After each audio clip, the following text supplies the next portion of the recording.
Bueno, buenas tardes, jóvenes. Vamos a revisar esta tarde, ¿verdad?, el sistema renal y hablar un poquito de las vías urinarias, porque tienen otra clase ustedes después, ¿verdad?, que les amplía más la infección de vías urinarias. Para que recordemos, aquí tenemos el sistema renal, ¿verdad?, que está formado principalmente por los riñones. Y como ustedes recordarán, y esto lo venimos viendo pues desde la primaria, ¿verdad? Los riñones son órganos pares, están ubicados en la parte estrecha de la región dorsal, a ambos lados de la columna vertebral. Y su principal función es el mantenimiento de la homeostasis, ¿verdad? O son responsables del mantenimiento de la homeostasis, y para eso, pues, ellas realizan funciones especiales e importantes. No sé si ustedes recordarán alguna de las funciones del riñón o la función renal.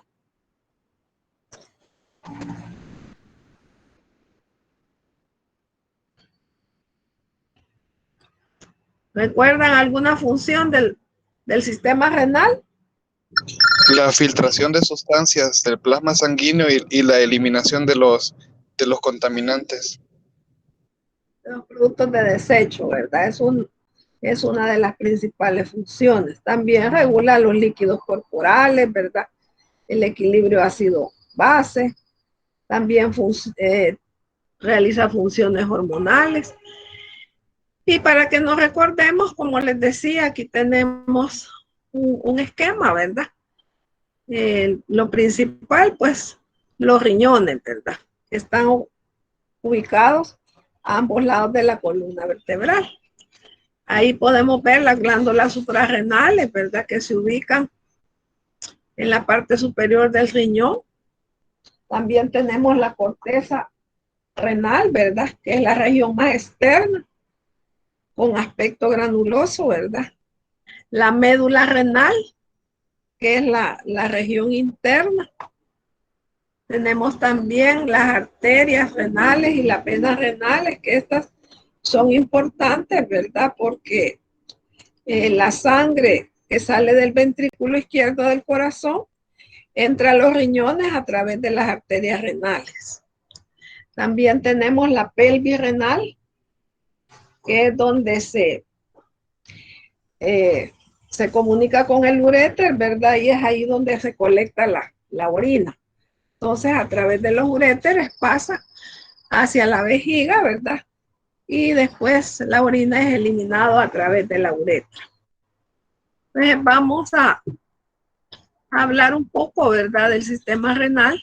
Como ya dijimos, son órganos pares, ¿verdad? Y tienen un peso, ¿verdad?, en el adulto de 150 gramos cada uno. Son responsables del mantenimiento de la homeostasis y para ello, pues, realiza, ¿verdad?, funciones importantes.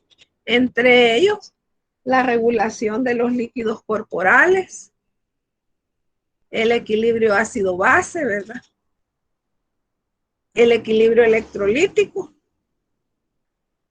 la excreción de los productos de desecho, como mencionó su compañero, ¿verdad?, el mantenimiento de la presión arterial, y este mantenimiento de la presión arterial lo hace a través, ¿verdad?, del sistema renina, angiotensina y aldosterona. Entonces, las células yuxtaglomerulares, ¿verdad?, son las que sintetizan los gránulos de renina. Y esto es muy importante, ¿verdad?, que lo conozcamos, ya que la renina es una enzima segregada por el riñón por las células yuxtaglomerulares en respuesta a determinados estímulos, como la caída de la presión arterial. El sistema angiotensina es un sistema vasoconstrictor, ¿verdad?, que actúa cuando hay baja perfusión renal. Y la aldosterona es la hormona, ¿verdad?, de la familia de los mineralocorticoides, que actúa en la corrección del sodio, secretando potasio e incrementando la presión sanguínea. También, ¿se recuerdan ustedes? Ya hemos hablado de esto, ¿verdad? Que es una función muy importante la producción de la eritropoyetina. ¿Y qué es la eritropoyetina? Ya lo mencionamos la vez pasada. ¿Se recuerda alguno de ustedes? ¿Qué es la eritropoyetina? Es una glucoproteína, ¿verdad? ¿Y cuál es la principal función de esta eritropoyetina? Que participa en la eritropoyesis. ¿Y qué es la eritropoyesis? Eso sí se recuerdan, ¿verdad? Vamos a ver qué es la eritropoyesis. Hola. Es la maduración de los glóbulos rojos. Así es, ¿verdad? Es la que se encarga, o es, por decirlo así, ¿verdad?, la producción y maduración de las células de la línea roja de la sangre, que en este caso son los eritrocitos o hematíes, ¿verdad?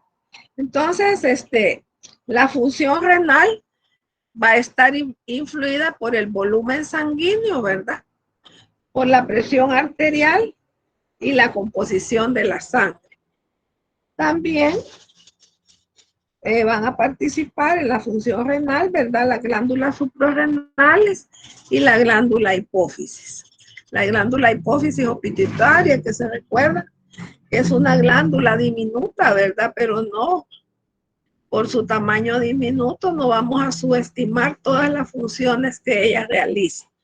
Es la encargada de la secreción de muchas hormonas, ¿verdad?, que son importantes, pues, en la regulación del equilibrio de las funciones corporales. Vamos a hablar también de la formación de la orina. Entonces, la formación de la orina comprende los procesos de filtración de la sangre, ¿verdad? También la reabsorción de sustancias esenciales y la secreción tubular de ciertas sustancias. Después de su formación en el riñón, ¿verdad?, la orina va a pasar al uréter. Del uréter pasa hacia la vejiga, siendo excretada a través de la uretra, ¿verdad? Ustedes eso ya lo conocen.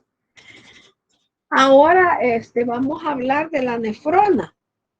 La nefrona, como todos conocemos, es la unidad funcional del riñón, ¿verdad?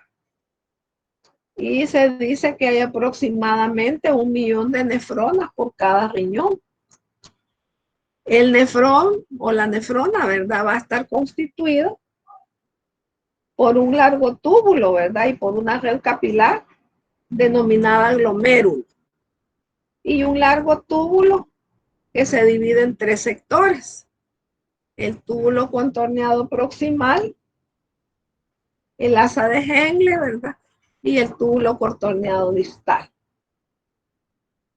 El glomérulo y los túbulos contorneados los vamos a encontrar ubicados en la corteza renal, mientras que el asa de Henle la vamos a encontrar en la médula renal. Entonces decíamos, ¿verdad?, que la sangre que sale del ventrículo izquierdo del corazón entra a los riñones a través de las arterias renales. Aproximadamente es el 20 al 25% de la sangre que sale del ventrículo izquierdo del corazón, ¿verdad?, entra a los riñones a través de las arterias renales. Y esto va a significar, ¿verdad?, que en el adulto normal la sangre pasa a través de los riñones a una velocidad de unos 1200 mililitros por minuto. Pero como sabemos que tenemos 2 riñones, ¿verdad? O sea que son 600 mililitros, ¿verdad? Por minuto por riñón. Después de que la arteria renal entra en el riñón, va a dar lugar a ramas más pequeñas hasta formar miles, ¿verdad? De arteriolas pequeñitas, minúsculas, podemos decir, ¿verdad? Estas arteriolas se denominan aferentes porque llevan la sangre hacia la nefrona. Y cada arteria aferente forma luego, ¿verdad?, la red capilar del glomérulo. Entonces, el glomérulo está formado por una cápsula, que es la cápsula de Bowman, ¿verdad? Y el espacio que queda entre la cápsula y el glomérulo se denomina espacio de Bowman.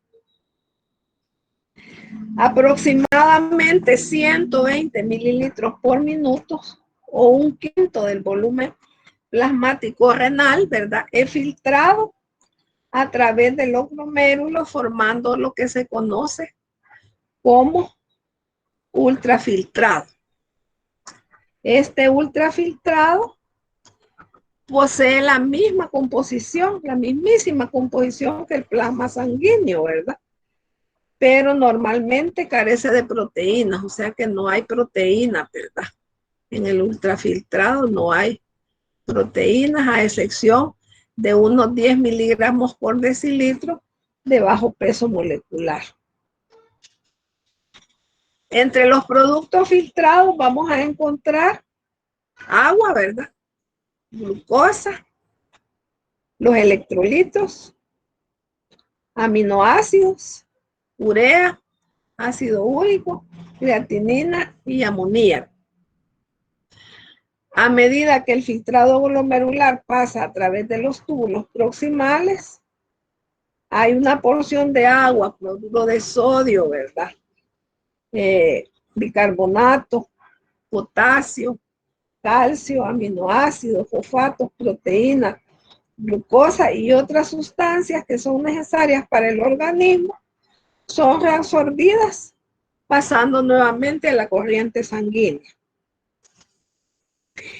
Pero estas sustancias, ¿verdad?, hay algunas que son reabsorbidas totalmente, ¿verdad? Hay otras que son reabsorbidas en proporciones variables y así tenemos pues que las proteínas y las glucosas podemos decir que parecen ser que se reabsorben totalmente, ¿verdad? El cloruro de sodio lo es en forma parcial, ¿verdad? O sea que el cloruro de sodio se reabsorbe parcialmente y no va a haber reabsorción de creatinina.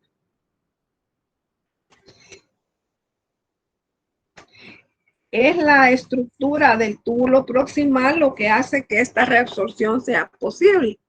Y aquí tenemos una imagen, ¿verdad?, de la nefrona. Ahí podemos ver el glomérulo, ¿verdad?, la arteria renal, los túbulos, el túbulo contorneado distal, el túbulo proximal, la cápsula de Bowman y el asa de Henle, ¿verdad?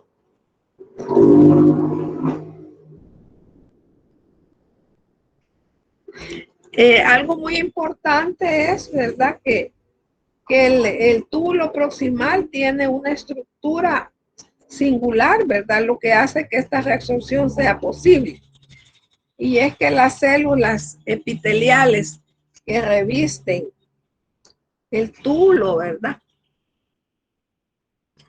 este túbulo proximal, ¿verdad?, tiene una célula, ¿verdad?, o sea que presenta un borde en cepillo que está formado por microvellosidades que proporcionan una superficie que hace posible la reabsorción y la secreción. Estas microvellosidades que mencionamos, ¿verdad?, contienen diversas enzimas y una muy importante es la anhidrasa carbónica, ¿verdad?, que va a participar ayudando en estos procesos. Ya hemos oído hablar de las sustancias umbrales, ¿verdad? Y la vez pasada yo les mencionaba y les preguntaba, ¿verdad? ¿Qué son las sustancias umbrales? Y ustedes me dijeron, ¿verdad? Que las sustancias umbrales son aquellas que son casi completamente reabsorbidas por los túbulos renales cuando su concentración plasmática se encuentra dentro de los límites normales. Pero cuando este nivel plasmático se eleva, ¿verdad? La sustancia ya no es reabsorbida en forma total y como consecuencia, pues, va a aparecer en la orina. En este caso vamos a hablar de la glucosa, ¿verdad? Que es una sustancia con umbral renal alto, ya que por lo general no vamos a encontrar glucosa en la orina, o sea que la glucosa no va a aparecer en la orina, ¿verdad? Hasta que las concentraciones plasmáticas superen los 160 a los 180 miligramos por decilitro. Y cuando esto aparece en la orina, lo conocemos con el nombre de glucosuria. Y esto pues está asociado, ¿verdad?, a que hay una elevación de la glicemia, o sea, hay una elevación de los valores de la glucosa en sangre, ¿verdad? También podemos mencionar otras sustancias umbrales, ¿verdad? Entre ellos tenemos el cloruro de sodio, los aminoácidos, el potasio, la creatinina y el ácido ascórbico. Pues aquí para que se recuerden, ¿verdad? Tenemos ahí la zona medular. Tenemos también la corteza renal, ¿verdad? Tenemos la zona medular, la corteza renal, las venas, las arterias renales, el uréter, la pelvis renal. Dijimos que aquí es donde se coleccionaba la orina, ¿verdad? Y que a través del uréter va a pasar y llega, ¿verdad?, hasta la vejiga.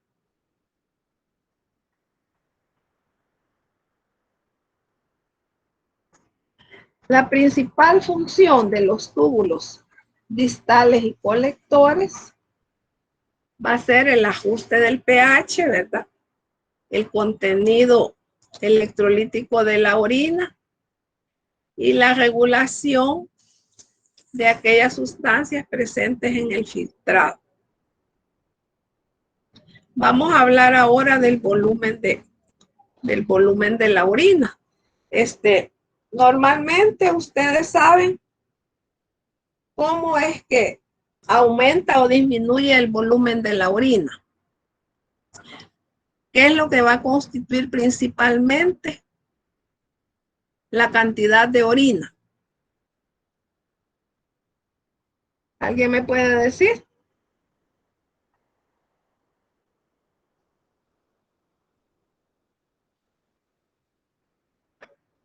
Hola.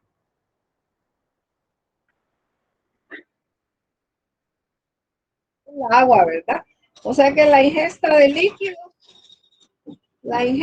líquido, ¿verdad?, es lo que nos va a dar principalmente el volumen de orina. ¿Y qué es lo que sucede cuando nosotros, qué factores creen ustedes que pueden influir en el volumen de la orina, además de lo que ya mencionamos, la ingesta de líquido, ¿verdad? ¿Qué piensan ustedes que puede influir en que orinemos más o menos cantidad?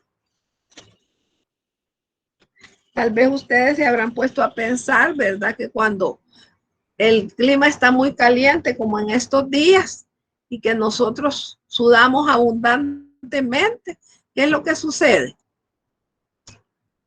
Ustedes orinan más, tienden a ir más veces a orinar al baño, ¿o no? Si no ingerimos líquido, ¿verdad? Ajá, así es, ¿verdad? Ajá, vamos a ver. Ahí la compañera que habló. No, cuando hace calor es raro que se vaya muy seguido o que al baño o así, porque el cuerpo lo que necesita es hidratarse más por el calor. Por el calor y además que nosotros también estamos sudando, ¿verdad?, constantemente. También se habrán fijado que cuando está el clima muy frío, ¿verdad? ¿Qué es lo que sucede? Casi no tomamos líquidos y nosotros estamos yendo constantemente, ¿verdad? Al baño. Entonces el volumen de la orina está, digamos, en relación directa a los líquidos que nosotros ingerimos, ¿verdad? Pero también hay situaciones que pueden hacer cambiar el volumen de la orina. También vemos que, por ejemplo, los niños, ¿verdad? Los niños lactantes orinan más frecuentemente y es porque ellos su principal dieta son a través de líquidos, ¿verdad? Si están lactando, su pachita de leche, si están siendo amamantados, pues por la leche materna, ¿verdad? Entonces ellos van a estar excretando orina más frecuentemente, ¿verdad? Entonces decimos que como volumen de orina vamos a tener valores entre 1200 a 1500 mililitros por día. Podemos decir de 1200 a 1500 mililitros por 24 horas, ¿verdad?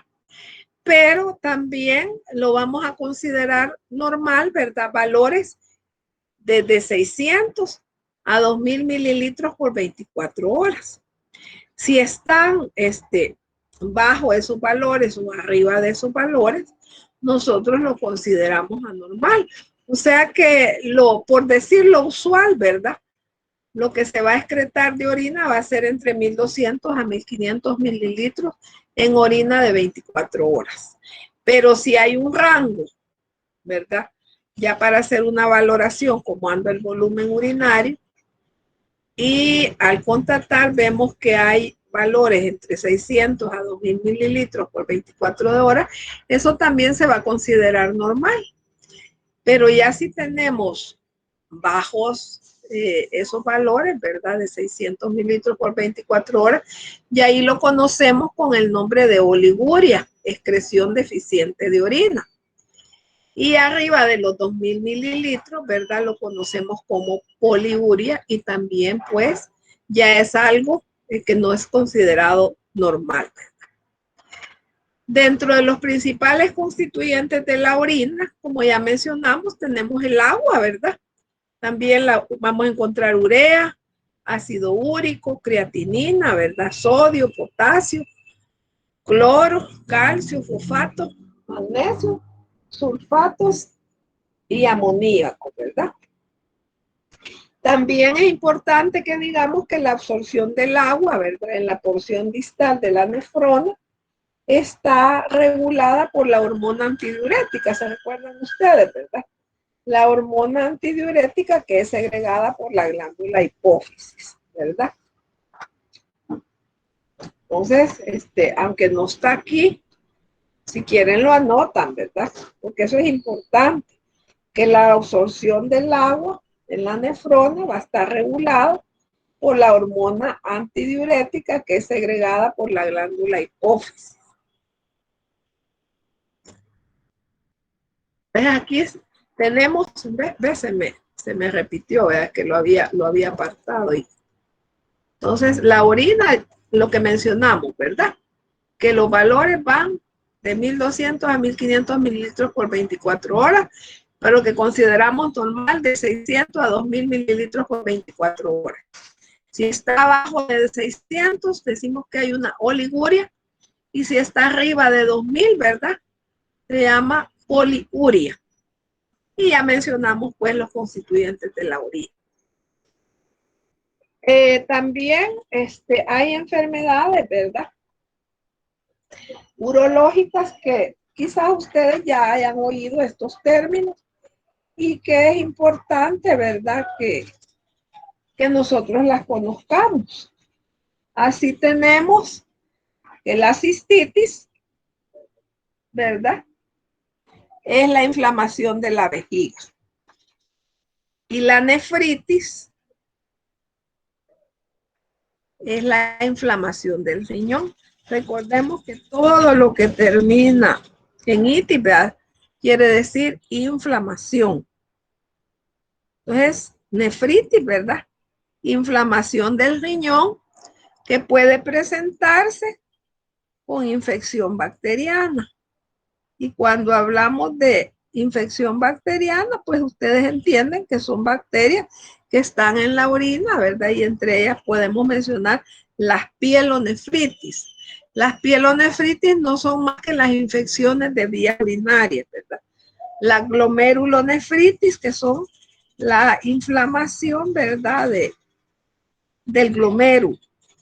Y la nefrosis, ¿verdad? Que es debido a cambios degenerativos, hay daño en los vasos sanguíneos, pero aquí hay una degeneración del riñón sin inflamación. Entonces, cuando hablamos de los patologías glomerulares, ¿verdad? Estas podemos decir que casi siempre, ¿verdad? Son de causa inmunitaria. Cuando decimos inmunitaria son procesos inmunológicos, ¿verdad? Que está presentando el paciente. Entre ellos podemos mencionar, pues, el lupus eritematoso sistémico y la glomerulonefritis. Hay una glomerulonefritis postestreptocóxica, ¿verdad? Que es de causa inmunitaria. Y las patologías tubulares o intersticiales, ¿verdad? Las que afectan a los túbulos o directamente al tejido del riñón, ¿verdad? Estos se consideran de origen tóxico o infeccioso. Vamos a hablar ahora del síndrome nefrótico. Entonces, dijimos que la nefrona era la unidad funcional del riñón, ¿verdad? Y cuando hablamos de síndrome nefrótico, este es un síndrome glomerular, ¿verdad? Y que tiene la característica principal, ¿verdad? Porque hay una proteinuria intensa. O sea, ustedes, es importante que sepamos, ¿verdad? Que las proteínas no están presentes normalmente en la orina.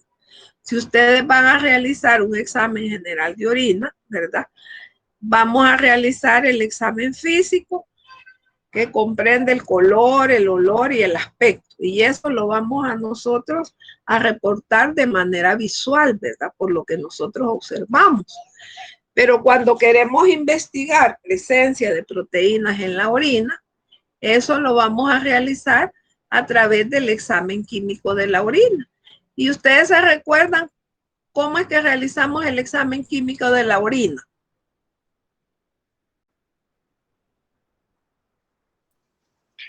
Sí, por medio de tiras reactivas. Por medio de las tiras reactivas, ¿verdad? Y esas tiras reactivas, ¿qué es lo que son? ¿Qué son en sí las tiras reactivas? ¿Ya las han visto las tiras reactivas? Pues no son más que una cinta, ¿verdad? De plástico que traen adosadas unas almohaditas impregnadas de diferentes reactivos, ¿verdad? Que van a reaccionar al momento de que éstas se ponen en contacto con la orina. Y cada una de esas áreas, ¿verdad? Traen su diferente reactivo que se va a manifestar por cambio de color. Y así pues vamos a saber si está presente o ausente esa sustancia en la orina. Si está presente en condiciones normales, cuando ella es usual que se encuentre en la orina, ¿verdad? Pero si nosotros encontramos, por ejemplo, presencia de proteínas en la orina, sabemos que eso es anormal. Entonces, el síndrome nefrótico, ¿verdad? Se caracteriza principalmente por la presencia de proteínas y una proteinuria intensa, o sea, que está, ¿verdad? Aumentada. No solo está presente, sino que está en una mayor concentración, ¿verdad? Las proteínas en la orina. Entonces, casi siempre, ¿verdad? En el síndrome nefrótico vamos a encontrar arriba de 3.5 gramos en 24 horas. Y esto también va a estar acompañada, ¿verdad? De edema, hiperlipidemias, Cuando hablamos de hiperlipidemias, ¿qué son las hiperlipidemias? No es más, ¿verdad?, que la elevación de los lípidos en nuestro organismo. ¿Y cuáles son los lípidos? Triglicéridos y colesterol, ¿verdad? Y cuando hablamos de lipiduria, es la presencia de estos lípidos en la orina, ¿verdad? Y eso pues se va a ver manifestado a través cuando nosotros observamos el sedimento urinario. Cuando realizamos el examen general de orina, decíamos que realizábamos el examen físico, ¿verdad? Que vamos a evaluar el color, el olor y el aspecto de la orina. El color de la orina sabemos que puede variar, ¿verdad? Desde un amarillo pálido hasta un color ámbar, y que puede presentar variaciones de acuerdo a lo que nosotros ingerimos en la dieta y también por procesos patológicos, ¿verdad?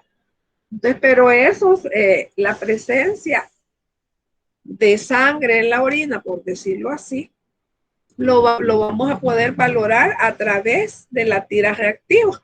Cuando nosotros introducimos en la tira reactiva hay un área para sangre, ¿verdad?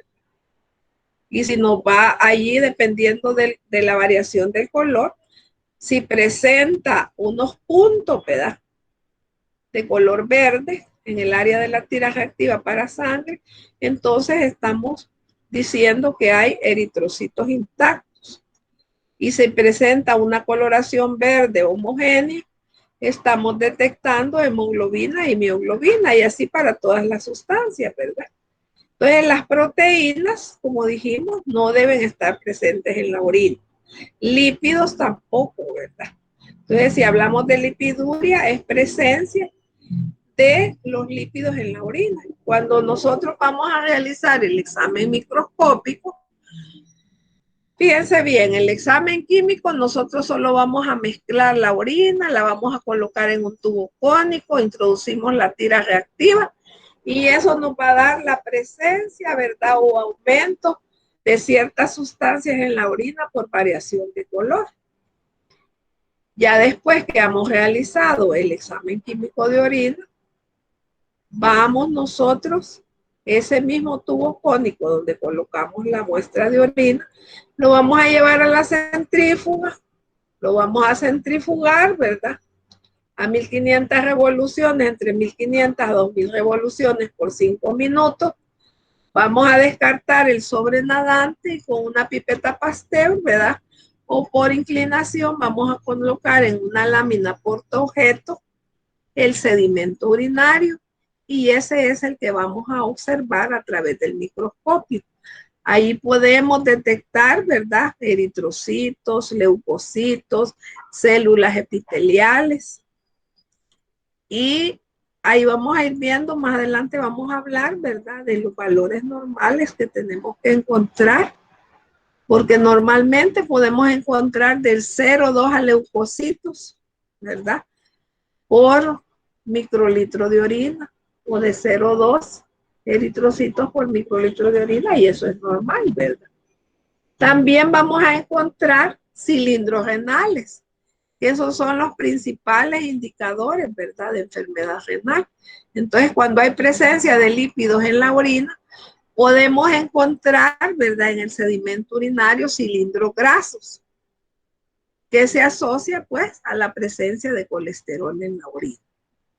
Entonces decíamos que el síndrome nefrótico, ¿verdad?, se cuenta como factor principalmente un mecanismo inmunitario, ¿verdad?, con anticuerpos antirriñón en la mayor parte de los casos.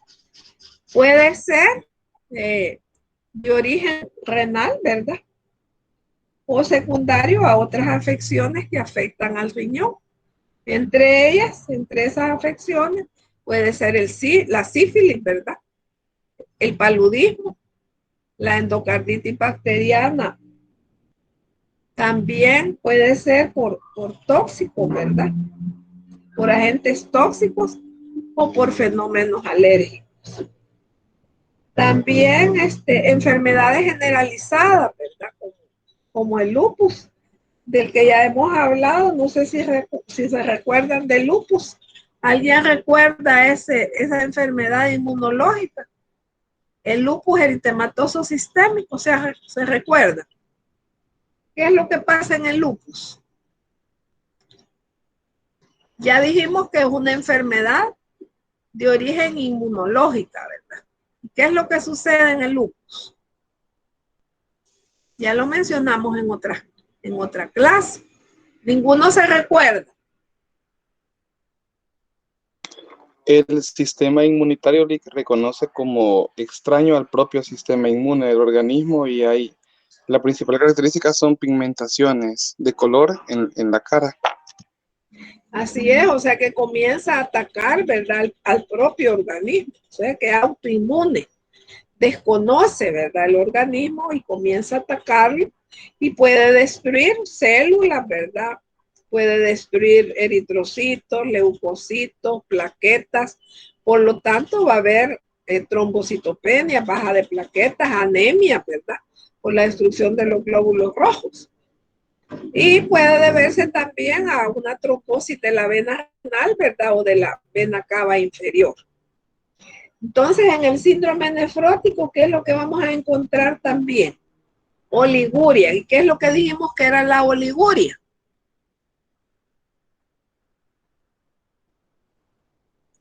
¿Qué es lo que dijimos que era la oliguria? ¿Qué les pasa que no quieren contestar? Acabamos de mencionar.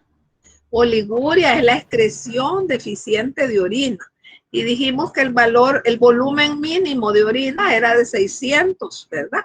Entonces, si está un volumen menor de 600 mililitros en 24 horas, entonces este paciente presenta oliguria. O puede ver anuria, ¿verdad? Que no hay excreción de orina. Y va a haber presencia, como hay presencia de proteínas, ¿verdad? Y de las proteínas, la más importante, la que va a detectar la tira, ¿verdad? La tira de orina para orina, cuando realizamos el examen químico de orina, estas tiras detectan albúmina, ¿verdad? Entonces hay un aumento de proteínas, en la excreción de proteínas, que no es normal, ¿verdad? Y como ya dijimos, la albúmina es la que está principalmente, ¿verdad? La que se encuentra en mayor cantidad. Entonces vamos a encontrar una gran cantidad de albúmina también en la Licenciada, orina. ¿Sí? Vaya, he visto que en las tiras reactivas vienen, para las proteínas vienen ciertos colores, ¿verdad? Sí. Entonces, cada uno trae como su cantidad. Digamos, el primero creo que es 15, el segundo es 30 y así. Sí. Entonces, he escuchado de que cuando sale una concentración de 15, no se reporta. ¿Eso es cierto o no? Eso va de, si usted siempre tiene que reportar lo que le marca la tira reactiva. Lo que pasa es que las tiras reactivas varían de casa comercial, ¿verdad?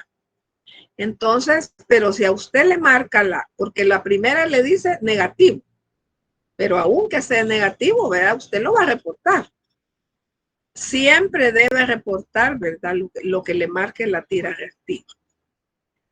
Entonces, eso le sirve al médico, usted va a hacer su reporte y eso le sirve al médico también, de acuerdo a la historia clínica del paciente, que es lo que está presentando, ¿verdad? Pero eso usted va, siempre lo que le marque la tira reactiva lo tiene que reportar. Porque yo le decía yo que hay veces también, no siempre la presencia de proteínas en la orina va a estar asociado, ¿verdad? A un daño, pues, a nivel de la nefrona, ¿verdad? Sino que hay veces que algunas situaciones pueden hacer que haya excreción de la orina. Por ejemplo, en las pacientes embarazadas, algunas veces hay presencia de proteínas, pero es por el peso, ¿verdad?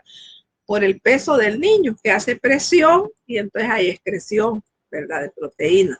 También cuando hacemos ejercicios intensos en los deportistas, ¿verdad? Algunas veces puede haber presencia de proteínas. Entonces, todo eso va relacionado con la historia clínica del paciente.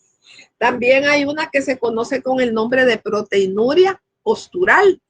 Y eso es una por decirlo así, una deficiencia a nivel de los vasos, ¿verdad? Que cuando el paciente está de pie o acostado, ¿verdad? Puede haber una excreción de proteínas. Entonces, no siempre, ¿verdad? Que haya presencia de proteínas en la orina, la vamos a considerar patológica, porque ya sabemos que pueden haber situaciones fisiológicas, ¿verdad? Que pueden estar condicionando a que haya presencia de proteínas en la orina. Entonces decíamos que va a haber oliguria, ¿verdad? Excreción deficiente de orina, presencia de proteínas elevadas, ¿verdad? Y sabemos que la que más frecuentemente encontramos o la que detecta la tira reactiva es la albúmina, ¿verdad? Y también hablamos de los cilindros, ¿verdad? Que los cilindros son los principales indicadores de la enfermedad renal. Entonces, los cilindros hialinos son los únicos, fíjese que normalmente nosotros podemos encontrar los que vamos a ver con mayor frecuencia y podemos encontrar cilindros hialinos. Y estos no se asocian a ninguna patología, ¿verdad? Específica. Pero cuando está en grandes cantidades, ¿verdad? Entonces allí es importante reportarlos. Entonces, dependiendo de qué están formados, los cilindros siempre están formados de una proteína gelificada, que es la proteína de Tan-Horfal y solo se encuentra en la orina. Pero además tienen en su composición, ¿verdad?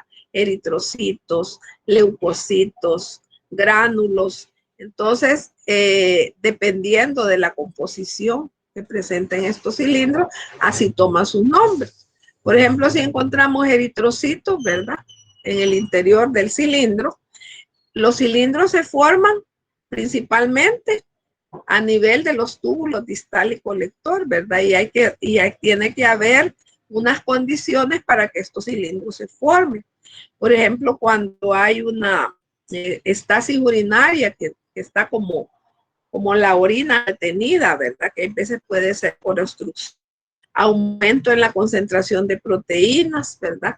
Aumento en la concentración de solutos, eso puede condicionar a que se formen los cilindros. Entonces, en este caso dicen que es bastante frecuente que se observen cilindros hialinos, que como les decía, no se asocian a ninguna enfermedad, ¿verdad? En particular, pero por lo general están acompañados de cilindros granulosos. Los cilindros granulosos también se forman de la generación de los cilindros celulares, ¿verdad? Y se convierten en gránulos finos o gránulos gruesos. Y también podemos encontrar cilindros serios. Estos son los cilindros de peor pronóstico, ¿verdad? Y siempre se asocia pues a daño renal, como a daño renal terminal, ¿verdad? Y vamos a encontrar niveles elevados de colesterol, ¿verdad? Tanto en sangre como en orina, como decía. El síndrome nefrótico, ¿verdad? Va a variar en función de la edad. En los niños, más que todo, ¿verdad?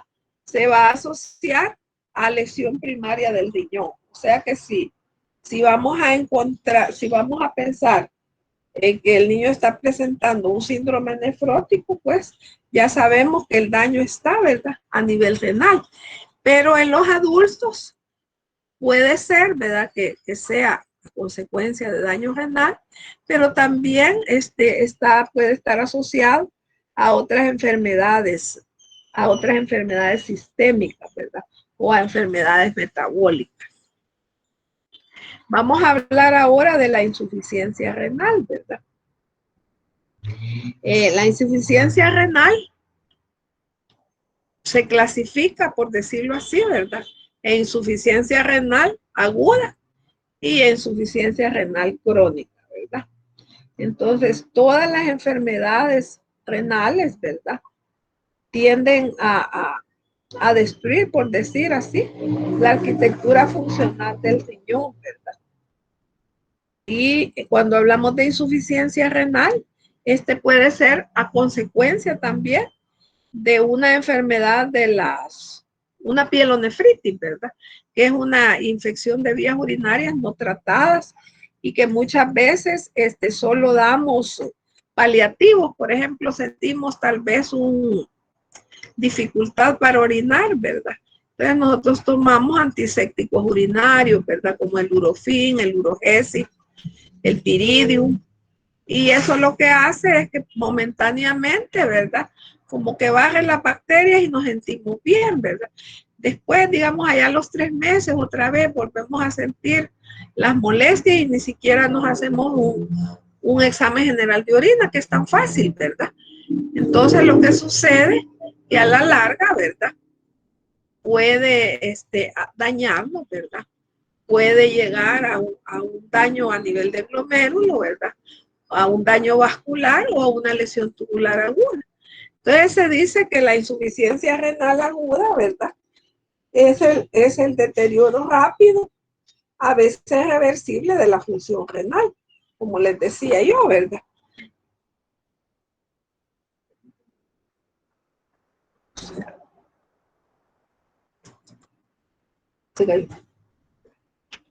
¿Me escuchan, hijos?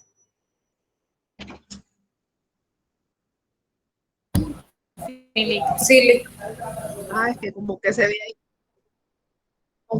ido el internet, fíjense. Pensaba yo que sí, pero vaya, gracias. No vamos a volver a, porque ya me salí de ahí.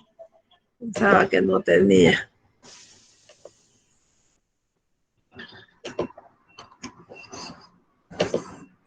Entonces, decía, ¿verdad? Que la insuficiencia renal aguda, permita,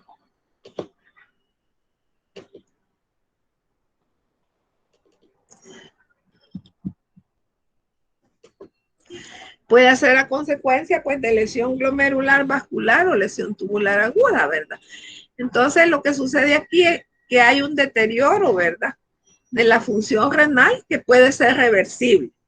Y una de las causas, ¿verdad? Puede ser por traumatismos, por transfusiones incompatibles.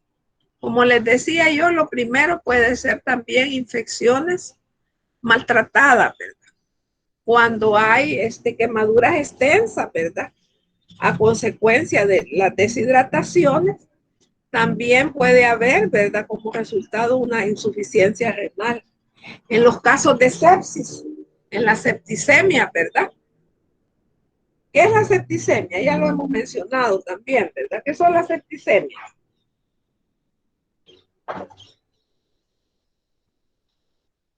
Hola. Una infección generalizada. Una infección generalizada, o sea que las bacterias se van por el torrente sanguíneo, ¿verdad? En casos de aborto séptico, en casos de intoxicaciones, oliguria, que ya dijimos que era una excreción deficiente de orina menor a 600 mililitros, ¿verdad? Por 24 horas.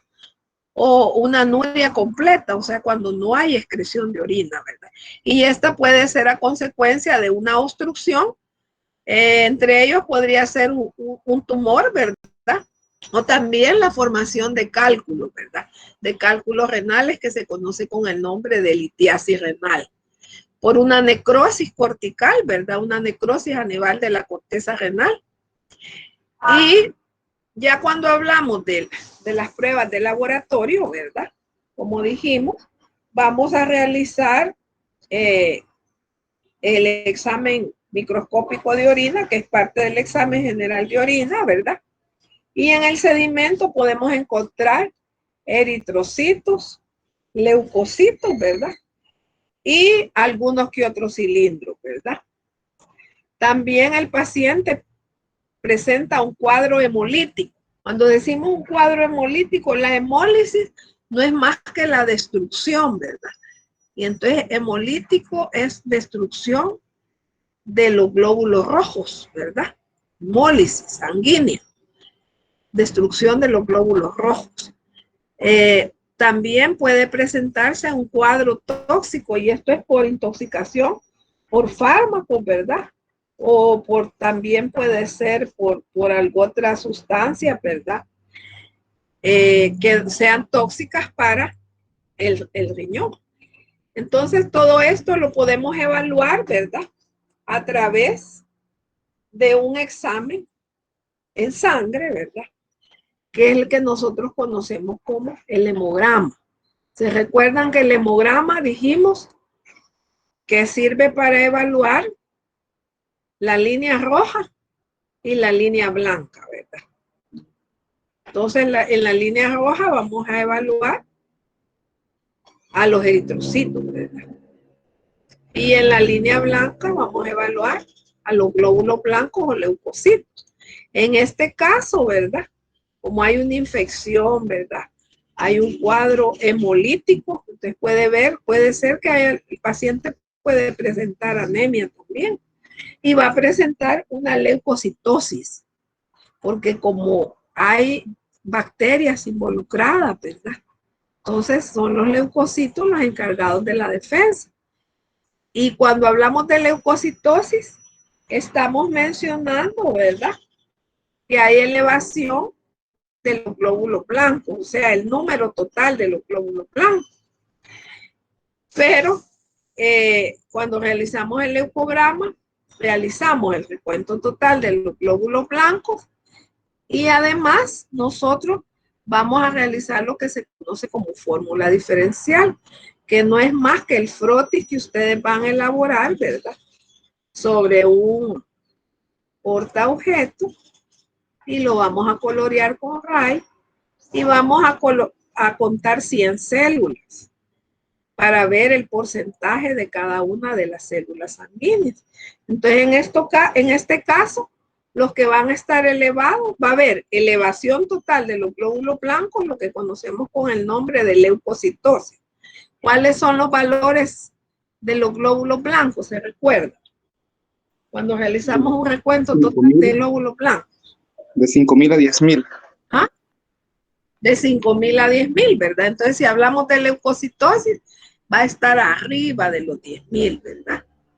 Y cuando nosotros realizamos la fórmula diferencial, vamos a ver que son los neutrófilos los que están elevados. Entonces, los valores normales de neutrófilos son de 55 al 65%, ¿verdad? Y hablamos de neutrofilia, pero para eso tenemos que sacar los valores absolutos, que eso después lo van a ustedes entender cuando lleven el diagnóstico hematológico.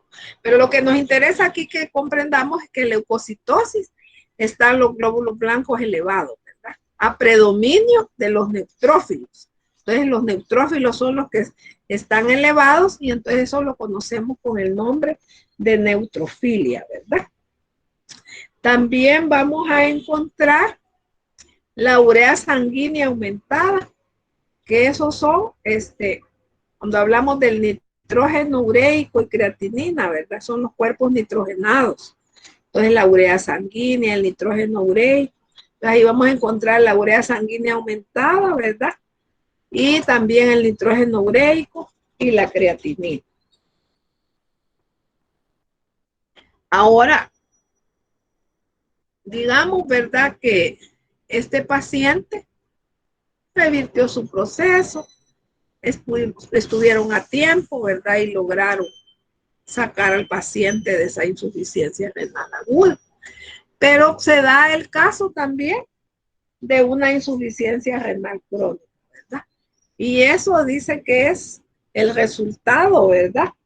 O se caracteriza, pues, por el conjunto de enfermedades renales y es la causa de muerte más importante de los pacientes con dichas enfermedades. Como les decía, pues una insuficiencia renal aguda puede convertirse también, ¿verdad?, en una insuficiencia renal crónica. Y esta insuficiencia renal crónica puede darse, ¿verdad?, por que son enfermedades renales maltratadas y a repetición, ¿verdad? Entonces se caracteriza la insuficiencia renal crónica, ¿verdad?, por signos y síntomas de uremia prolongados. ¿Y qué es la uremia? ¿Se recuerda?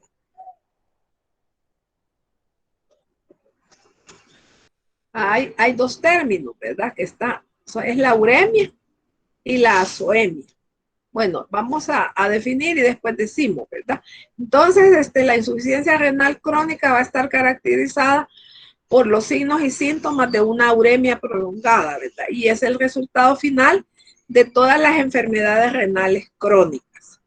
Entonces, vamos a hablar de dos términos que son importantes aquí, que ustedes entiendan, que es la azoemia, ¿verdad? Y la uremia.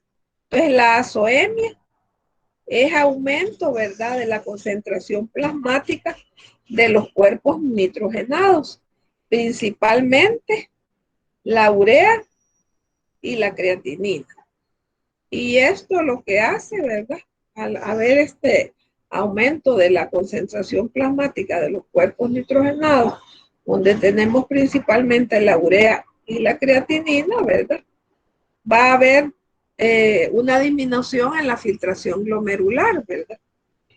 En estos casos, cuando hay una insuficiencia renal crónica, hay una disminución, ¿verdad?, de la función glomerular y vamos a ver porcentajes entre el 20 al 25% de la función glomerular. Y se va a presentar azoemia, va a haber uremia, ¿verdad?, anemia e hipertensión.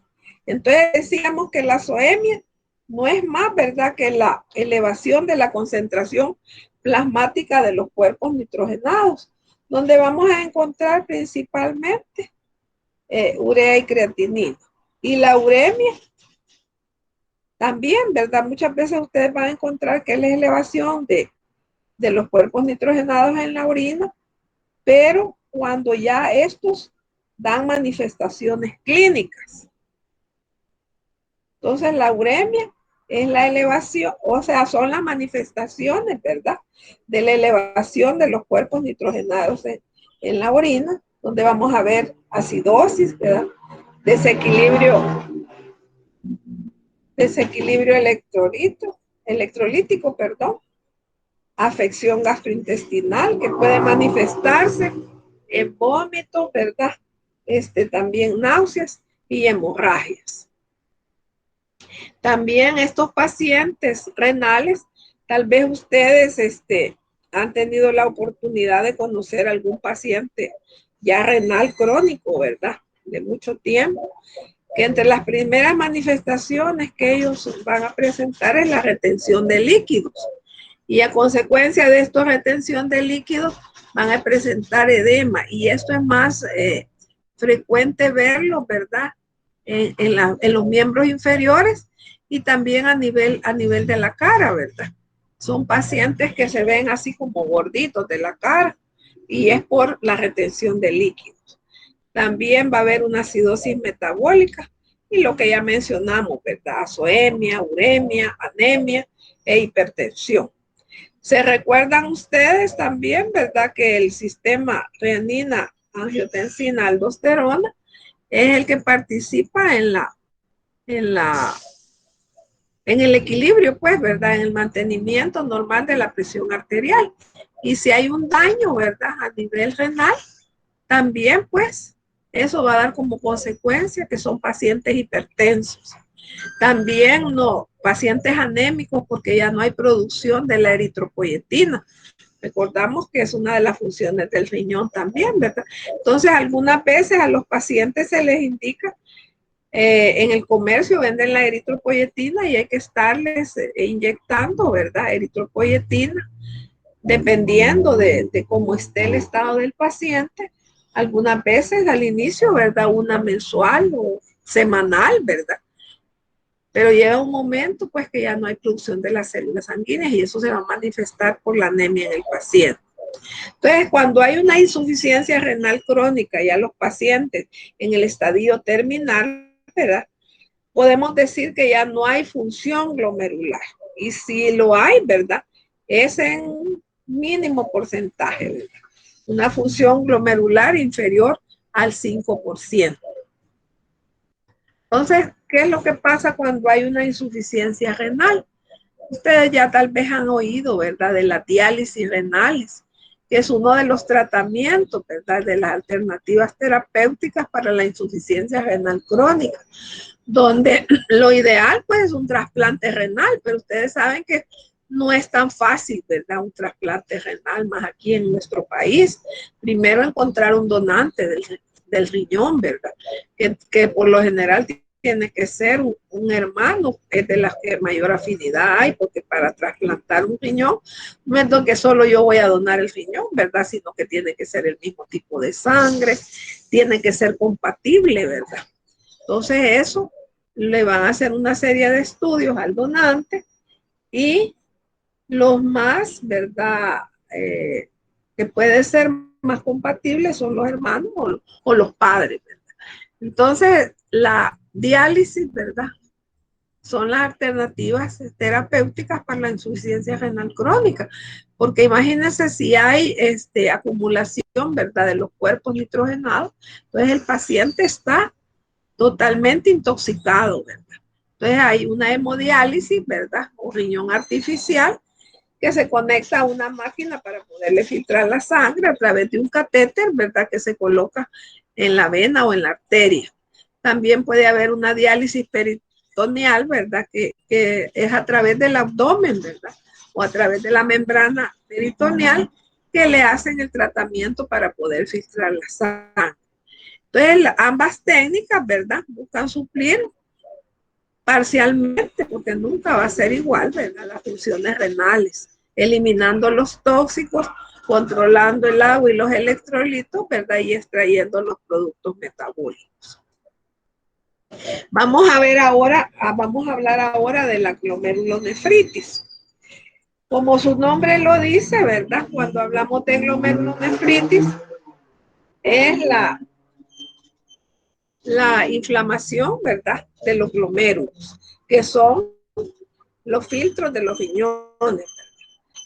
Los glomérulos, ahí lo podemos ver, ¿verdad? Elimina el exceso de líquido, los electrolitos y los desechos del torrente sanguíneo y los hacen pasar a la orina.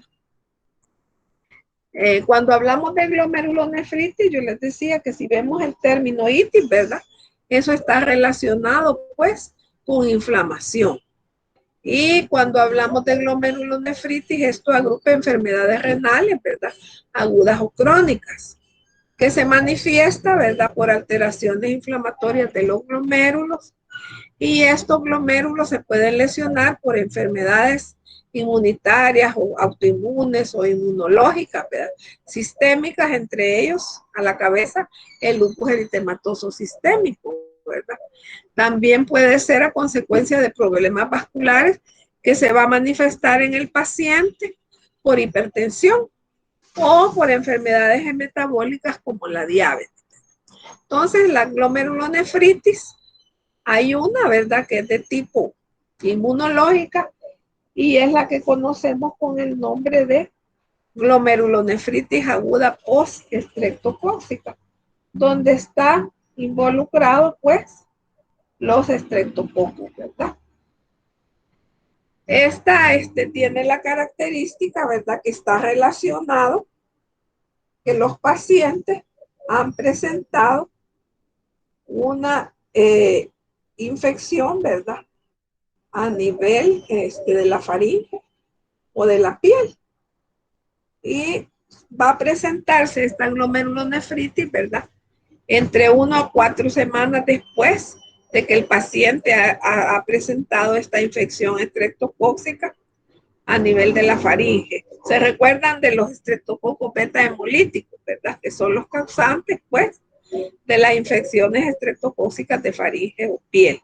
Es bastante frecuente, ¿verdad?, o más frecuente en los niños entre las edades entre 6 a 10 años, pero también puede afectar a los adultos. Es de origen inmunológico, ¿verdad? Y si pudiéramos observar, ¿verdad?, estos glomérulos, vamos a ver que ellos están aumentados de tamaño. Y que en este aumento de tamaño, ¿verdad?, vamos a ver que están infiltrados por leucocitos, ¿verdad? O sea, glóbulos blancos, entre ellos principalmente los neutrófilos y los monocitos. Los pacientes van a presentar edema, ¿verdad?, e inflamación intersticial. Entonces, ¿qué es lo que va a hacer pensar al médico, verdad? Ese diagnóstico en los niños. Primero, que haya sufrido una infección, ¿verdad? Por el estreptococo beta hemolítico. Y que después, ¿verdad? Que ya por decir así, fue eliminada esa patología, ¿verdad? Entre 1 a 4 semanas después de esta infección por estreptococo, el niño va a presentar fiebre, ¿verdad? Náuseas, oliguria, que dijimos excreción deficiente de orina, hematuria, o sea, presencia de eritrocitos en la orina, ¿verdad? Cuando hagamos el examen general de orina, a través del examen químico con la tira reactiva, el taquito que corresponde a sangre, ¿verdad? Va a estar positivo. Y también, cuando ya es mucho más evidente, ¿verdad? La orina va a presentar va a haber variación grande, ¿verdad? En el color de la orina, que sabemos que normalmente es de un color amarillo claro, ¿verdad? A un color ámbar. Pero en este caso vamos a tener una orina de color café, ¿verdad? Que semeja el color del chocolate o a la Coca-Cola. También, si logramos, ¿verdad? Tomar una muestrecita de orina, porque vimos que hay excreción deficiente de la orina, ¿verdad? Al centrifugar la orina vamos a encontrar presencia de cilindros hemáticos, ¿verdad? Además de que vamos a encontrar eritrocitos, ¿verdad? En el sedimento vamos a encontrar cilindros hemáticos, vamos a encontrar presencia de proteínas en la orina, pero es una proteinuria leve. Recordemos que proteínas no deben existir en la muestra de orina, ¿verdad? Menor a 1 gramo por día. También los pacientes presentan un edema periorbitario, o sea, tienen inflamado, por decir así, ¿verdad? Alrededor de los ojos. Y van a presentar una hipertensión que puede variar, ¿verdad? De una hipertensión leve a moderada. Ahora, entonces decíamos que puede presentarse en los niños, ¿verdad? Y en el adulto. Pero en el adulto,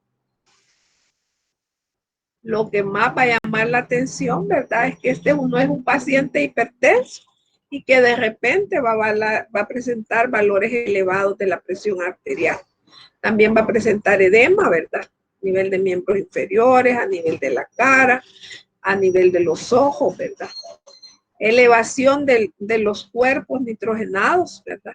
Elevación del boom, que es el nitrógeno ureico, ¿verdad? Y la filtración glomerular se encuentra afectada. Y el hallazgo más importante, ¿verdad? Es la elevación de los títulos de anticuerpos antiestreptocóxicos. Ese puede ser un caso, ¿verdad? De origen inmunitaria, pero puede darse el caso también que no sean los estreptococos los causantes de esta glomerulonefritis, ¿verdad? Y puede ser, ¿verdad? Que esté ligado a otras infecciones bacterianas como la neumonía neumocóxica, donde está el neumococo, ¿verdad? Las meningococcemias, la hepatitis B, la parotiditis, que es lo que nosotros conocemos como papera, ¿verdad? Que es una enfermedad viral, y la mononucleosis infecciosa, que también es otra infección viral y que se conoce también con el nombre de la enfermedad del beso, ¿verdad? Y la mononucleosis infecciosa tiene la característica que presenta recuentos muy altos, ¿verdad? De los glóbulos blancos, y que puede confundirse pues también con una leucemia. También va a presentar oliguria, ¿verdad? Excreción deficiente de la orina. Va a haber densidad elevada, presencia de albúmina, ¿verdad? Es constante, y presencia de cilindro, cilindruria, eso significa el cilindro, ¿verdad? En la orina.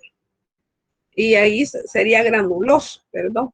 Sí, porque son cilindros granulosos, ¿verdad? Pueden ser también cilindros hemáticos que están formados por eritrocitos, o también pueden haber cilindros granulosos, cilindros eritrocitarios, ¿verdad?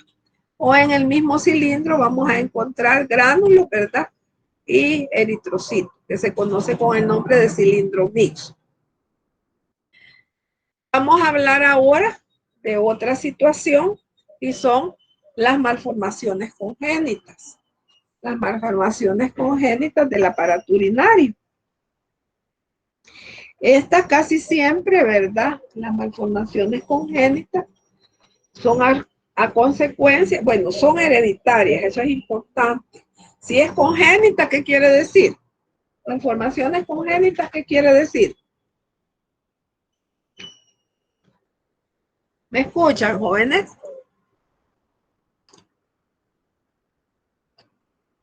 Hola, ¿me escuchan?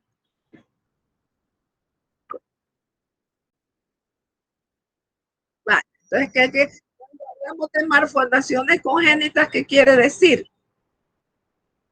Que ya nacen con la persona, que ya se nace, ¿verdad? Que ya se nace con ella.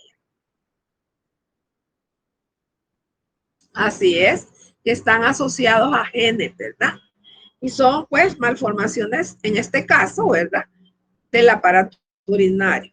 Pueden ser hereditarias, o sea que alguno de sus padres, ¿verdad? O abuelos puede haber presentado esta malformación. Y casi siempre, pues también, ¿verdad? Son a consecuencia de alteraciones adquiridas en el desarrollo, o sea, en el embarazo, ¿verdad? En la gestación. Entre esas podemos mencionar la que conocemos con el nombre de agenesia renal bilateral. ¿Y qué quiere decir agenesia? ¿Qué querrá decir agenesia? Ausencia. O sea que no hay, ¿verdad? Que no hay formación de riñón, no tiene riñones el paciente. Entonces puede darse el caso de que sea ausencia de los dos riñones. Y en ese caso es incompatible con la vida, porque ¿quién va a realizar la función que realiza el sistema renal, verdad? También puede darse el caso que solo un riñón, ¿verdad? Que sea nacido solo con un riñón. Entonces esto se conoce con el nombre de agenesia unilateral, que es poco frecuente, ¿verdad? Pero que se puede vivir con un riñón. Pero ¿qué es lo que va a suceder en este caso? ¿Verdad? De que cuando solo es un riñón el que está trabajando, ¿verdad? Este riñón va a sufrir una hipertrofia, ¿verdad? Tratando pues de suplir la función de los dos riñones. Y a la larga, ¿verdad?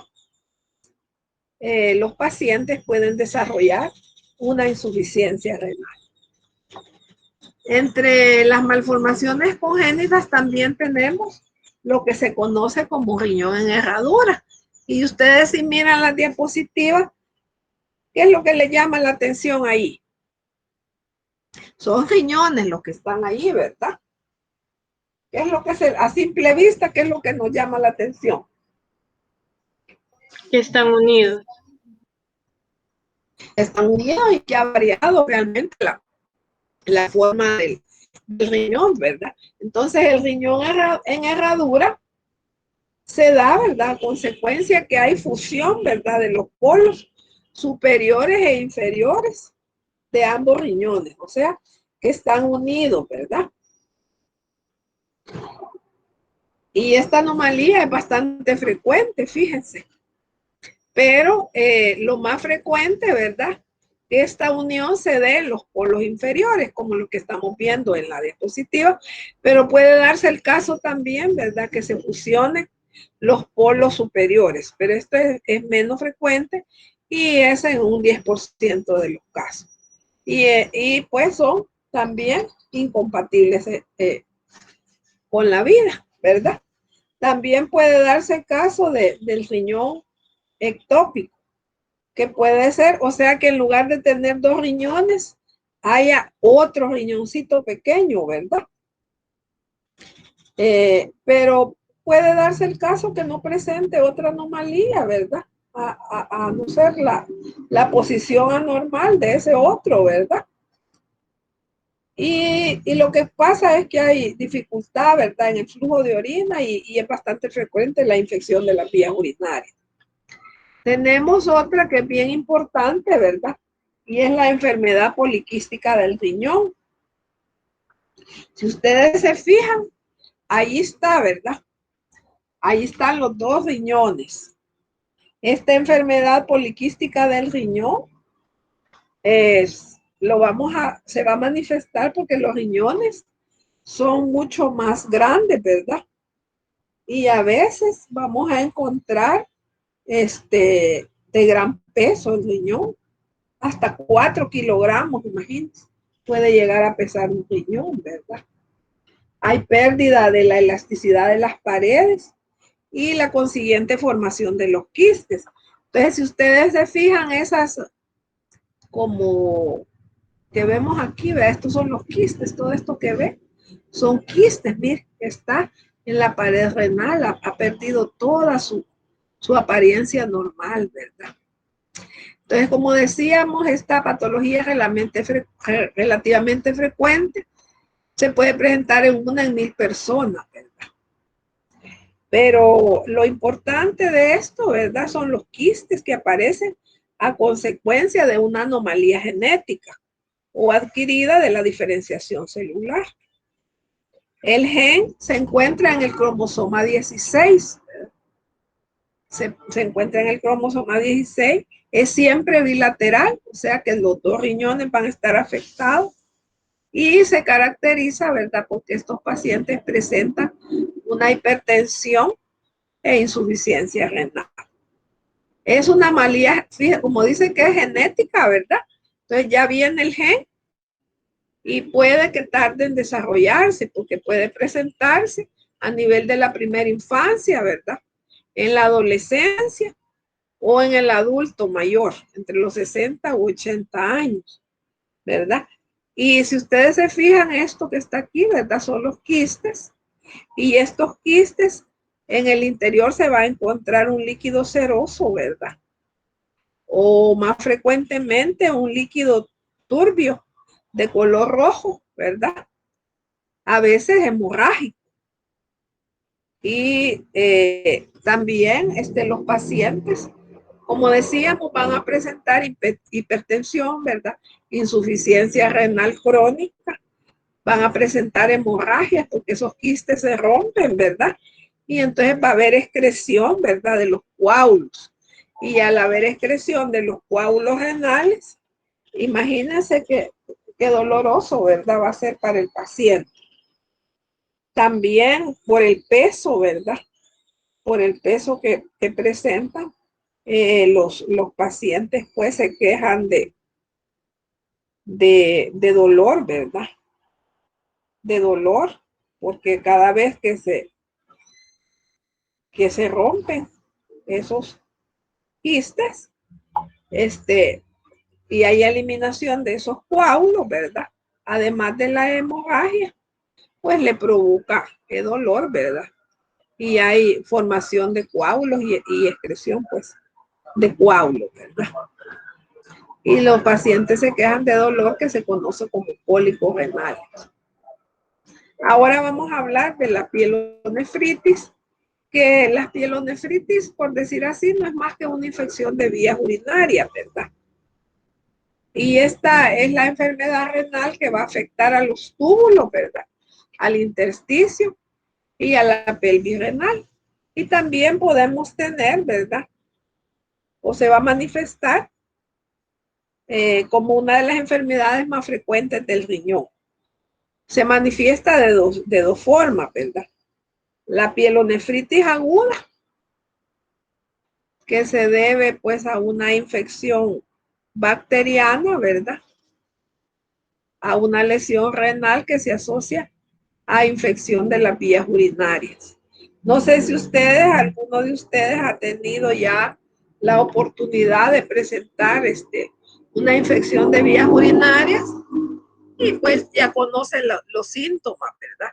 Aunque algunas veces, fíjense que podemos tener infecciones de vías urinarias que pasan desapercibidas, ¿verdad? Y la sintomatología se va a presentar cuando ya es bien evidente, ¿verdad? La infección. Casi siempre lo que presentan los pacientes es el dolor lumbar, ¿verdad? Fiebre, escalofrío, ¿verdad? Es bastante frecuente que con la fiebre se presenten escalofríos. Y al realizar pues el examen general de orina, vamos a encontrar presencia de leucocitos, ¿verdad? En gran cantidad y presencia de bacterias. Pero también algunas veces en las pielonefritis solo podemos encontrar una gran cantidad de leucocitos formando grumos leucocitarios, ¿verdad? Y cuando se dice, o sea que son leucocitos unidos, quiere decir que hay una gran cantidad de leucocitos, ¿verdad?, en la orina. Lo que no es normal, porque dijimos que lo normal que vamos a encontrar de leucocitos en la orina es de 0 a 2 leucocitos por campo microscópico. Y vamos a observar 10 campos. Entonces ahora cuando vemos esos grandes acúmulos de leucocitos que no están aislados, sino que están unidos, ¿verdad? Ellos, a eso se le llama grupos leucocitarios y se asocia pues a presencia de pus, lo que se conoce como piuria. Piuria es presencia de pus en la orina que se asocia a la formación o a la observación de grupos leucocitarios. También bacteriuria, ¿verdad? La presencia de bacterias en la orina la podemos nosotros identificar cuando hacemos el examen químico de orina. Y hay un área, ¿verdad?, de la tira reactiva que se conoce como nitritos. Entonces, los nitritos positivos nos dan, ¿verdad?, la indicación de que hay presencia de bacterias en la orina. También, ¿verdad?, tenemos la pielonefritis crónica. Entonces, una infección urinaria maltratada, ¿verdad?, o a repetición, puede darnos como consecuencia, ¿verdad?, la pielonefritis crónica. Y esta pues es más compleja, ¿verdad? Aquí hay una infección bacteriana bien predominante, ¿verdad? Y también puede estar asociada a otros factores, ¿verdad? Como el reflujo vesicoureteral, o sea, cuando la excreción de orina es deficiente porque hay alguna malformación, ¿verdad? También por obstrucciones, como ya dijimos, por una neoplasia, ¿verdad? Por un tumor, por cálculos. Entonces, cuando hablamos de infección urinaria, ¿verdad?, hay una afectación de la vejiga, cistitis, ¿verdad?, del riñón y de sus sistemas colectores, es pielonefritis, ¿verdad?, o de ambos, ¿verdad?, pueden estar todos involucrados. Las infecciones de vías urinarias son extremadamente recurrentes, ¿verdad?, y frecuentes. Sin embargo, es importante recordar, ¿verdad?, que la infección bacteriana puede ser asintomática, como decíamos, o quedar solamente confinada a la vejiga, ¿verdad?, pero con el riesgo de extenderse hacia el riñón. Cuando ya hablamos de la pielonefritis crónica, ¿verdad?, es que hay insuficiencia renal, hipertensión, ¿verdad?, y pérdida de la función tubular y concentración de la orina. Vamos a hablar ahora también de los tumores renales o los tumores del riñón, ¿verdad? Cuando hablamos de los tumores del riñón, es importante que sepamos que hay tumores benignos, ¿verdad? Y hay tumores malignos. Los tumores benignos, fíjense que muchas veces los tenemos y no sabemos que los tenemos, ¿verdad? O sea que pasan desapercibidos y son pues sin importancia clínica. Algunas veces se llegan a descubrir, ¿verdad?, estos tumores benignos ya cuando el paciente ha fallecido en una autopsia, y no es porque haya sido el causante pues del deceso del paciente, ¿verdad? Pero también hay otros que son muy importantes en la clínica, ¿verdad? Y son los tumores malignos. De ellos, el más frecuente es el carcinoma de células renales. Y también tenemos el tumor de Wills, que se da más que todo en los niños, ¿verdad? Menores de 15 años. Entonces decíamos que el carcinoma de células renales, ¿verdad? Es bastante frecuente, de los más frecuentes, ¿verdad? Y está en una proporción del 85%, del 85 al 90% de todos los cánceres renales en adultos. Y tiene la característica, pues, ¿verdad? Que se presenta en los adultos, en personas de edad avanzada, entre los 60 y 70 años, ¿verdad? Entre la sexta y séptima década de la vida, entre los 60 a 70 años, y es más frecuente en el varón, ¿verdad? O sea que los del sexo masculino son los que tienen principal predisposición, ¿verdad? Para presentar este tumor maligno, que es el carcinoma de las células renales. También dice que la incidencia de esto, ¿verdad? Puede estar asociado a que son pacientes del sexo masculino que tienen historia de ser fumadores, ¿verdad? Fumadores de cigarrillos. También intervienen factores genéticos, o sea que son pacientes fumadores y gorditos, ¿verdad? Pacientes obesos. Y también intervienen factores genéticos. Entonces, este tumor puede aparecer en cualquier parte del riñón, pero es más frecuente en los polos, ¿verdad? Sobre todo en el polo superior. Una de sus características más importantes es que tiende a invadir la vena renal, ¿verdad? Y de presentar metástasis antes de producir signos o síntomas, ¿verdad? Para hacer el diagnóstico, ¿verdad? De cuando se sospecha, pues, que el paciente puede estar presentando este tumor, ¿verdad?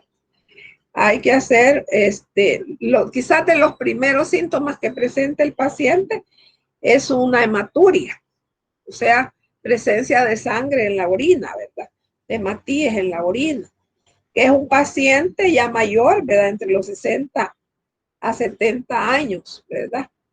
Y con una citología urinaria se puede demostrar la presencia de las células tumorales en la orina. Lo que hacen, ¿verdad? También es una ecografía renal, un pielograma endovenoso donde le inyectan al paciente un colorante de contraste para poder ver pues todo el sistema renal, ¿verdad? La ecografía renal, que ahora pues es más fácil, ¿verdad? Para realizarla. Y el tratamiento de elección para estos pacientes es la nefrectomía, o sea que le cortan, por decir así, el tumor, ¿verdad? Con una parte del riñón, tratando de quitar totalmente pues el tumor, ¿verdad? También entre los tumores del riñón podemos mencionar el tumor de Wills, ¿verdad? Que es bastante frecuente entre niños, fíjese, de 2 a 5 años. Se dan en un 95% y tiene especial predilección en los niños, ¿verdad? Siendo bastante frecuente en los menores de 15 años. El tratamiento para este tumor, ¿verdad? Es la cirugía y después, pues dependiendo de cuánto, de qué es tan grande, ¿verdad? Es el tumor o qué tan grande es el tejido afectado, hay que dar quimioterapia y radioterapia, ¿verdad?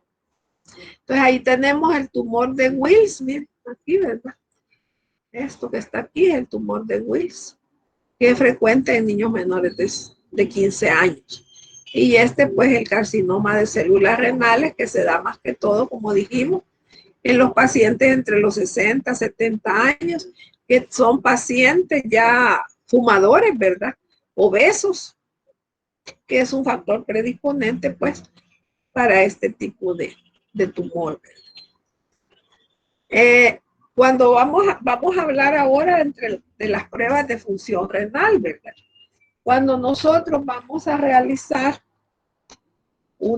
que tenemos sospecha, pues, de que estamos presentando una infección de vías urinarias, ¿verdad? lo primero que vamos a dejar es un examen general de orina, ¿verdad? Entonces ya lo mencionamos que el examen general de orina, vamos a realizar el examen físico, donde valoramos el color, el olor, el aspecto. El examen químico a través de las tiras reactivas de orina, ¿verdad? Que dependiendo de las casas comerciales puede tener 8, 10, hasta 11 parámetros. Por ejemplo, las que nosotros utilizamos normalmente, ¿verdad? Son de la casa Human. Es la Combina 11S y se llama Combina 11S porque tiene 11 parámetros. Y ella pues evalúa la densidad, ¿verdad? O el peso específico, que es uno de los principales parámetros a evaluar y que se pierde cuando hay daño renal, ¿verdad? Es la que evalúa el poder concentrador y diluyente del riñón, ¿verdad? Entonces, a través de esa tira reactiva Combina 11S, 11 parámetros, podemos evaluar, ¿verdad? La densidad o peso específico, los nitritos para ver si hay una infección por bacterias, ¿verdad? También el urobilinógeno, la bilirrubina, proteína, sangre, cuerpos cetónicos, ¿verdad? Urobilinógeno, que va a evaluar la función hepática. Entonces son 11 parámetros que tiene esa, pero ahí dependiendo de la casa comercial, ¿verdad? Entonces vamos a poder evaluar también si hay presencia de proteínas, ¿verdad? Entonces para evaluar si el paciente está presentando la permeabilidad glomerular, es el aparecimiento de proteínas en la orina, porque dijimos que normalmente no existen proteínas en la orina, ¿verdad? Si queremos evaluar la función glomerular, como en el caso de la glomerulonefritis, ¿verdad? En el caso de una nefritis lúpica, lo que se utiliza es la concentración de creatinina en sangre, ¿verdad? Entonces, el examen de creatinina es el más utilizado en la valoración de funcionamiento glomerular. Y también vamos a evaluar, ¿verdad?, los cuerpos nitrogenados con el nitrógeno ureico, creatinina, ¿verdad?, urea, que nos van a dar el índice de la función glomerular. Y algunas veces también le van a dejar, ¿verdad?, la determinación de ácido úrico. Eso es en sangre, ¿verdad? Y cuando hablamos de sedimento urinario, es a través del examen general de orina. Y también, pues, ya en los casos más avanzados, si los pacientes no presentan azoemia y uremia, que dijimos que la azoemia estaba relacionada, ¿verdad?, con la elevación de los cuerpos nitrogenados, y la uremia, las manifestaciones que va a dar ese paciente a consecuencia, pues, de la acumulación, ¿verdad?, con la toxicidad, que ya el riñón no puede eliminar las toxinas, se acumulan en sangre, ¿verdad? Y va a presentar manifestaciones que puede haber acidosis, ¿verdad?, desequilibrio electrolítico, afección gastrointestinal, vómito, náuseas y hemorragia. Cuando se presenta la azoemia y la uremia, ya son los pacientes con insuficiencia renal crónica. También se va a acompañar, ¿verdad?, si logramos ver el sedimento urinario, con los cilindros serios, que son los principales indicadores de enfermedad renal avanzada. O sea que se asocia a insuficiencia renal crónica. Pues aquí tenemos la que es la definición, ¿verdad?, de azoemia, que es una alteración bioquímica que se manifiesta por elevación del nitrógeno ureico de la sangre y de las concentraciones de creatinina, ¿verdad?, desperdicios del metabolismo celular y otros compuestos ricos en nitrógeno, relacionados principalmente con la filtración y depuración de la sangre. Entonces, la azoemia no es más que elevación de los cuerpos nitrogenados, ¿verdad?, y que lo vamos a poder evaluar a través de un examen de sangre. Y la uremia, como decíamos, son los signos y síntomas clínicos cerebrales, ¿verdad?, respiratorios, circulatorios, digestivos, más elevación de los cuerpos nitrogenados, con la presencia de anomalías metabólicas y endócrinas. Entonces, lo que decíamos, entre los signos y síntomas, vamos a tener que el paciente se presenta tembloroso, ¿verdad? Como letargia, es como aletargado, que no puede responder, ¿verdad? Como que está desorientado, hay deterioro cognitivo, puede llegar hasta presentar convulsiones, ¿verdad? Inflamación del pericardio, hipotermia, o sea, son pacientes que están bien fríos, ¿verdad? Hipotensión por la baja de presión arterial, náuseas y vómitos. Entonces, ahí está claramente, ¿verdad? Que la uremia no se va a referir a la elevación de los cuerpos nitrogenados, perdón, a la azoemia, a la elevación de los cuerpos nitrogenados, y a la uremia, los signos y síntomas que va a presentar el paciente a consecuencia de esa elevación de los cuerpos nitrogenados y de la toxicidad, ¿verdad? En su organismo, porque ya no puede limpiarse la sangre a través del riñón. Vamos a hablar un poquito del examen general de orina. Entonces, como decíamos, que las afecciones renales, ¿verdad? Las podemos evaluar tan fácilmente por un examen general de orina. Para que el examen general de orina sea una muestra ideal, ¿verdad? Un examen ideal, perdón, tiene que ser con la muestra ideal. ¿Y la muestra ideal cuál será? La muestra es la primera orina de la mañana. ¿Por qué la primera orina de la mañana? Porque se supone que nosotros en la noche no hemos ingerido líquidos y por lo tanto esa muestra va a estar lo más concentrado posible, ¿verdad? Y así vamos a poder evidenciar los elementos que nos interesa evaluar a través del examen general de orina. Entonces, el examen general de orina comprende el examen físico, ¿verdad? El examen químico, que hemos venido hablando de él, y el examen microscópico. Cuando hablamos del examen microscópico, es la observación del sedimento urinario.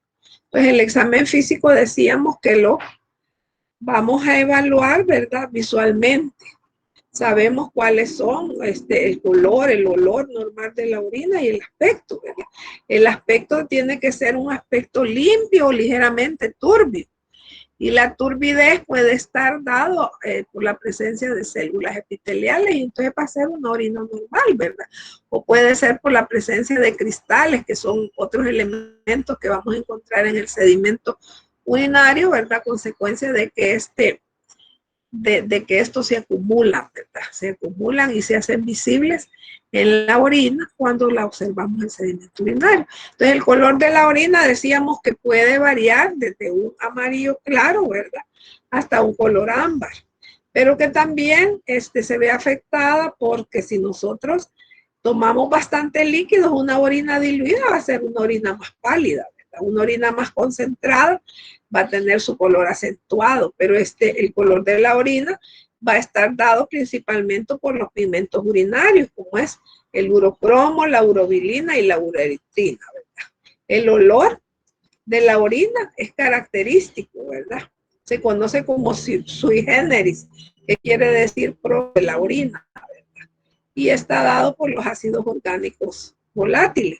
Pero si nosotros vamos a no es que necesariamente nosotros cada examen que vamos a examinar vamos a estar determinando su olor acercándolos a la nariz, ¿verdad? Sino que al nomás destapar el frasco nosotros podemos identificar cuál es el olor normal de la orina o cuál es un olor fétido que puede ser por presencia de bacterias o por otra patología, ¿verdad? Entonces el aspecto de la orina decíamos que va a ser limpio, ¿verdad? Que es lo normal, o ligeramente turbio. Aún cuando hay una orina turbia, no necesariamente es una orina patológica, porque ya decíamos que puede estar dada esa turbidez por una descamación abundante de células, ¿verdad?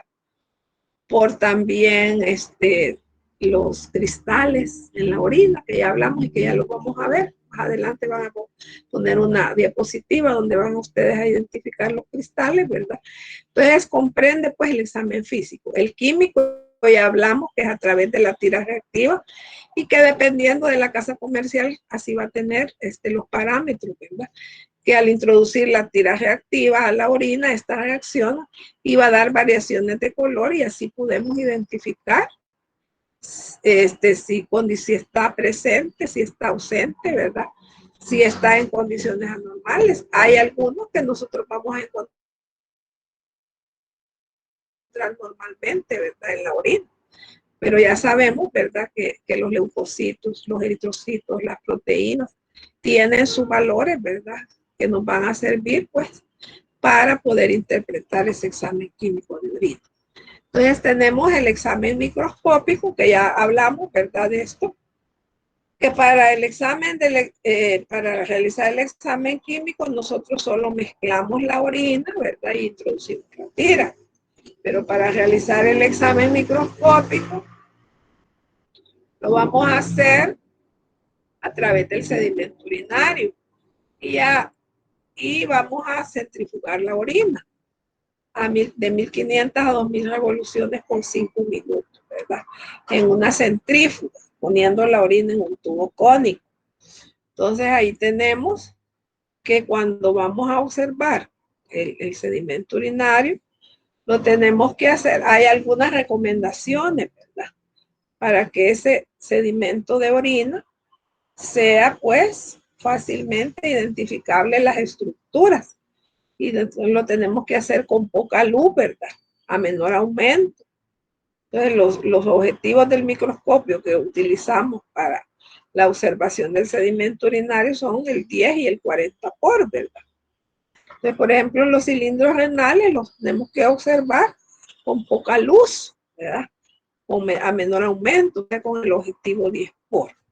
Entonces decían que los elementos más importantes, ¿verdad? Entre los elementos orgánicos más importantes del sedimento urinario, tenemos los cilindros renales, donde vamos a encontrar a la proteína de Tom Horfer, que es la base de todos los cilindros renales y solo se encuentra en la orina. Y entre los elementos orgánicos también vamos a encontrar leucocitos, eritrocitos, bacterias. Podemos encontrar por contaminación también, ¿verdad? Espermatozoides o parásitos, ¿verdad? También los cilindros renales, dependiendo de su composición, así toman su nombre. Y como ya mencionamos, tenemos cilindros leucocitarios, cilindros hemáticos, ¿verdad? Cilindros granulosos, cilindros serios, que son los que de peor pronóstico, ¿verdad? La observación de los cilindros serios anchos, porque los cilindros pueden ser estrechos y anchos, y eso se va a depender del diámetro del túbulo donde se han formado, porque ellos se forman principalmente a nivel de túbulo distal y colector.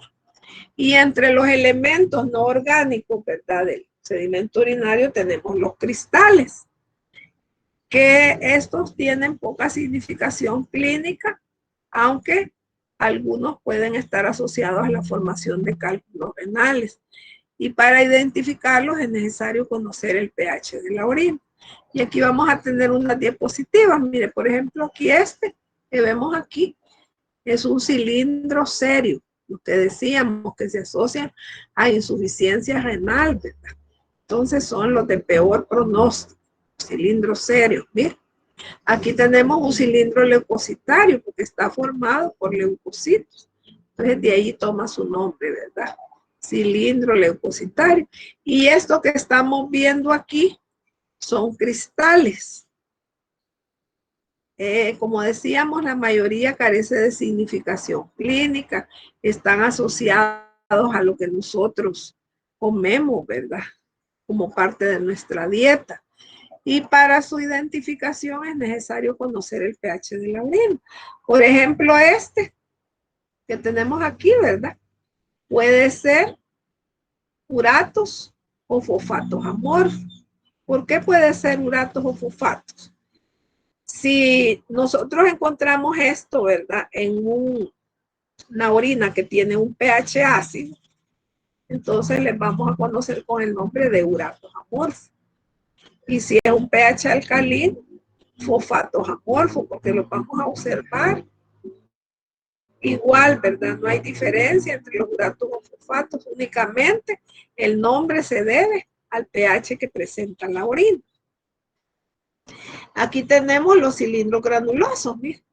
Entonces, estos es un cilindro granuloso, ¿verdad? Estos sí se consideran patológicos. Y puede, existe una teoría, ¿verdad? Que pueden originarse de la degradación de los cilindros celulares, ¿verdad? También podemos encontrar cilindros mixtos, porque los eritrocitos, pues al degenerarse, se pueden convertir en cilindros granulosos. Son considerados patológicos. Tenemos aquí más cilindros leucocitarios, ¿verdad? Y estos llevan su nombre porque están formados por leucocitos. Siempre es importante ver el acúmulo de leucocitos, ¿verdad? Y la membranita que forma el cilindro. Son cilindros leucocitarios. Entonces aquí tenemos las células epiteliales. Estas que estamos viendo aquí, todas estas, son células epiteliales con su núcleo, ¿verdad? Y estas son las que más fácilmente vamos a observar en sedimento urinario, porque aunque tengamos una muestra limpia, ¿verdad? Como estas son células que están descamando normalmente y constantemente, ¿verdad? Siempre vamos a encontrar células epiteliales escamosas, ¿verdad? En una muestra de orina. Y estos que vemos aquí, miren, que quizás son los que más fácil vamos a encontrar, estos son cristales, miren. Estos cristales se llaman cristales de oxalato de calcio. Todos estos son cristales de oxalato de calcio. Estos se asocian, ¿verdad? Su presencia en la orina a lo que nosotros comemos. Son propios de orinas ácidas, pero los podemos encontrar también en orinas neutras o alcalinas. Pero más frecuentemente los encontramos en orinas ácidas porque son propios de orinas ácidas, ¿verdad? Los cristales de oxalato de calcio, como decíamos, pueden ser el resultado de lo que nosotros comemos, ¿verdad? Por ejemplo, los tomates, los espárragos, los lácteos, sobre todo los niños que toman mucha leche, pueden presentar cristales de oxalato de calcio y no tiene mayor importancia, pero si está en gran cantidad, pueden estar asociados a la formación de cálculo de oxalato de calcio. Tenemos, y hay unos que sí, ¿verdad? Los cristales decíamos que carecen de significación clínica, pero hay unos que sí ya son considerados patológicos. Y entre ellos tenemos a los cristales de cistina, los cristales de tirosina, los cristales de leucina. Eso ya son considerados, ¿verdad? Patológicos. La tirosina es un aminoácido, ¿verdad? Y su presencia en la orina siempre es considerado patológico y se asocia a pacientes que presentan enfermedades hepáticas severas, ¿verdad? Como la cirrosis hepática. Entonces, estos sí son considerados patológicos. Y con esto, pues, estaríamos finalizando lo concerniente al sistema renal, ¿verdad? No sé si tienen alguna consulta, alguna pregunta.